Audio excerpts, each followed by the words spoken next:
tentar ver além da ansiedade, sabe? Então, de repente, ter uma planilha ou uma tabela onde você consegue, tipo, ver fatos do que você realmente fez.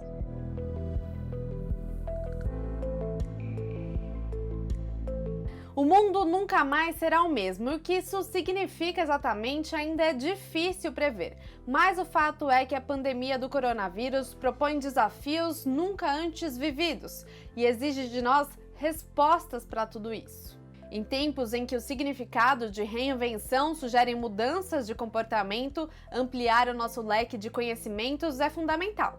E a gente pode fazer isso lendo livro, assistindo uma série e até mesmo optando por um curso que a gente tem interesse. Mas transformar o tempo livre em conhecimento requer equilíbrio e sabedoria, sobretudo com nós mesmos, para não cairmos em exigências abusivas. Além do coronavírus, o Brasil enfrenta um outro tipo de problema, que é o da ansiedade. Segundo dados da OMS, o país tem a maior população de ansiosos do mundo. São mais de 18,6 milhões de casos diagnosticados. Por isso, cabe a nós identificarmos os nossos limites, as nossas necessidades e também o momento certo para adquirir novas experiências. A última pesquisa da Firjan mostrou que a economia criativa movimentou mais de 171 bilhões de reais em 2017. E é um setor em crescimento a cada dia, mas por ser um mercado muito competitivo, há uma exigência de grande produtividade e isso preocupa os jovens em início de carreira. É o momento de mudar de rota? É a hora de se dedicar ainda mais ao que você escolheu? Cursos adaptados às novas realidades já trazem metodologias em que o aluno experimenta os caminhos e depois escolhe as áreas de interesse. E sabendo que por trás de dados existem histórias reais, a gente foi atrás de profissionais, professores e alunos para entender como eles têm lidado com essa nova realidade. E foi numa escola de artes criativas de São Paulo, a EBAC, que nós encontramos pessoas com muitas coisas para dizer. Primeira coisa que nós sentimos foi esse aumento de tensão, essa ansiedade dos alunos e também uma dificuldade de se manter uma disciplina de trabalho. Esse estímulo foi o primeiro que nós tentamos fazer, manter uma consistência nas aulas, manter as atividades e insistir que a vida continua, né? Eu não estava conseguindo realmente, ser tão ativa aqui, então eu acabei abraçando essa ideia de sentir as coisas, agora não tá rolando, eu vou, sentar e ler um livro, sabe?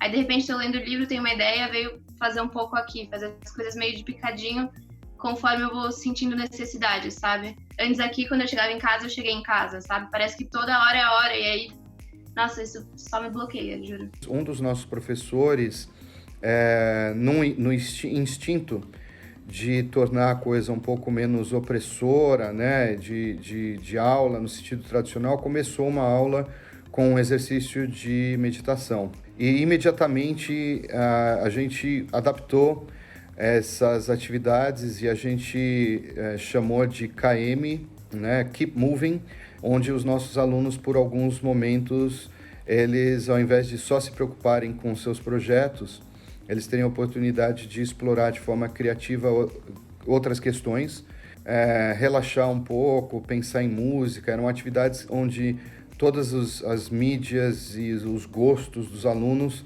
poderiam se tornar pauta. Antes, no começo, eu não tirava nem um breakzinho para um café, assim. Agora eu tô me dando essa brecha um pouquinho.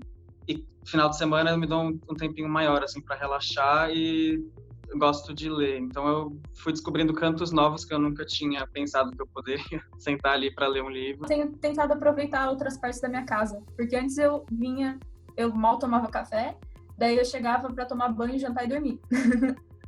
Sabe? Daí é legal, passar um tempo com meus pais, ver um pouco de TV, brincar com o cachorro, sabe?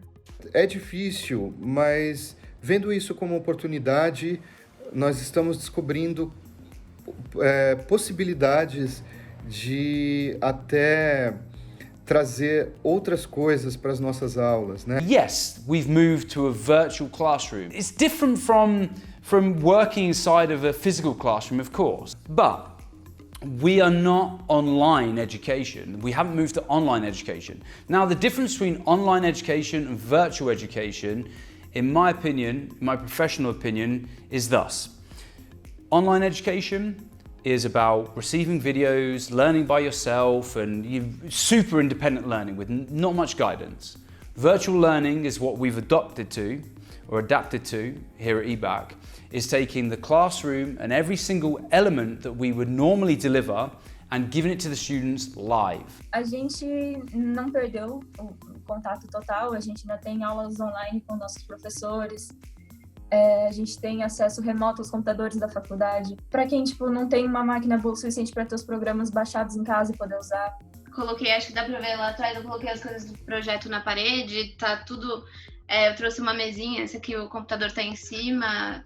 Algumas adaptações assim. Por um bom tempo a gente pensou que a gente nunca fosse capaz de trabalhar só 100% home office, mas aí com essa quarentena meio que provou que a gente consegue ter o mesmo desenvolvimento. Eu acredito que seja também um momento de repensar os hábitos e reorganizar esses hábitos, né? Uma vez que agora, como você está em casa o tempo todo, perde-se às vezes a noção do tempo. De repente você se vê trabalhando 12 horas sem parar. Uma coisa que eu tenho aconselhado os alunos é de, se necessário, colocar um alarme, avisando pare um pouco. Eu gosto de pensar que vai afetar pro positivo, realmente. Começar a ver o que é essencial, sabe? O que realmente te toca, o que é urgente em você, sabe? Ou pro seu trabalho, o que faz sentido, sabe? Parece que agora com essa situação, o que não era essencial...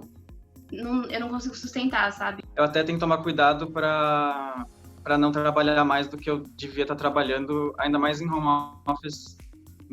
Eu tenho muita distração, então eu tento me forçar ao máximo de ficar trabalhando e isso às vezes atrapalha um pouquinho. Se permitir ver a situação, também ver como você tá se sentindo, sabe? Se permitir não saber. Ser mais gentil, assim, porque às vezes eu sinto que com os outros eu conseguia ser muito gentil, sabe? Você tá passando por tal coisa, ou você não sabe ainda, e aí às vezes eu sinto que com a gente tem uma cobrança muito grande de não, eu tenho que fazer isso, e eu tenho que fazer aquilo, e uma lista que vai ficando interminável, sabe? É meio que uma dica isso, né?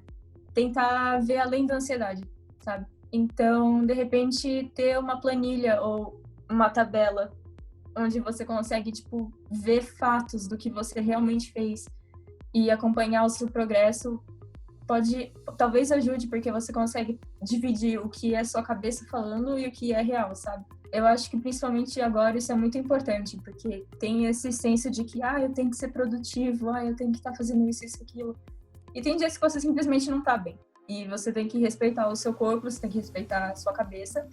E às vezes você precisa se dar um tempo e tá tudo bem. And I feel that will, with the right research and the right mobility on health issues, whether it's physical health, mental health, that will lead to a global betterment of industry and of success within every element to life.